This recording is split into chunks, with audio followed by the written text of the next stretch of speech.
तर नमस्कार शेतकरी मित्रांनो, तर स्वागत आहे तुमचं आपल्या जाधव फार्म या इंस्टाग्राम व युट्यूब हँडलवरती। तर शेतकरी मित्रांनो, आज आपण माहिती बघणार आहोत की आपण आपला फळ पीक असेल, कोणतीही फळबाग असेल, त्यासाठी आपण जे जीवनामृत स्लरी तयार करतो बघा, ती स्लरी कशा प्रकारे तयार करायची ती बनवण्याची अगदी सोपी पद्धत आपण बघणार आहोत।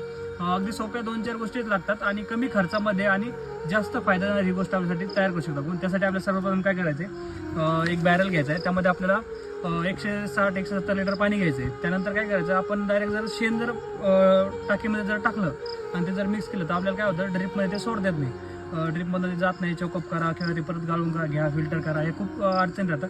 त्यामुळे दुसरं एक सोपी आयडिया अशी करायची आहे, एक साडीचा फडका घ्यायचा आहे, त्याला डबल करून त्यामध्ये ते शेण बांधून त्याचं गठुडं बांधून अशा प्रकारे काठीला बांधून ते त्या टाकीमध्ये सोडायचं, डीप करून ठेवायचे, जेणेकरून जसं तुम्हाला रोज वेळ भेटेल त्याला ते असं हलवायचं, त्याला मिक्स करत राहायचं। ही झाली सगळ्यात पहिले प्रोसेस। जवळपास 10 किलो शेण घ्यायचं आपल्याला। त्यानंतर दुसरी गोष्ट आपल्याला लागते, त्यासाठी 10 लिटर गोमूत्र लागते आपल्याला। ही दोन्ही गोष्टी गावरान गाईच्या घ्यायच्यात। त्यासोबत आपल्याला तिथं जो काळा गुळ असतो बघा, तो 2 किलो काळा गुळ घ्यायचा आहे। त्यासोबत आपल्याला त्यामध्ये 1 किलो बेसन पीठ घ्यायचं आहे। बेसन पीठ घेऊ शकता किंवा कोणत्याही डाळीचं पीठ तुम्ही त्या ठिकाणी घेऊ शकता। आणि त्यासोबत आपल्याला वारुळाची माती, 1 मुठभर माती पाहिजे नाही। या सर्व गोष्टी आपल्याला 200 लिटर पाण्यामध्ये टाकून हे आपलं मिश्रण जे आहे आपल्याला ते रोज सकाळ संध्याकाळ 2 टाइम हलवायचं रोज।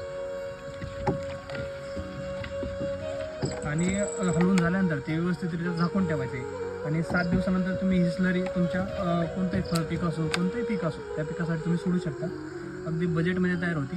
तर असंच नवनवीन व माहितीपूर्ण व्हिडिओ पाहण्यासाठी आपल्या जाधव फार्म इंस्टाग्राम, यूट्यूब व फेसबुक तिन्ही पेजला सबस्क्राईब करा व हा व्हिडिओ जास्तीत जास्त शेतकऱ्यांपर्यंत नक्की शेअर करा। धन्यवाद।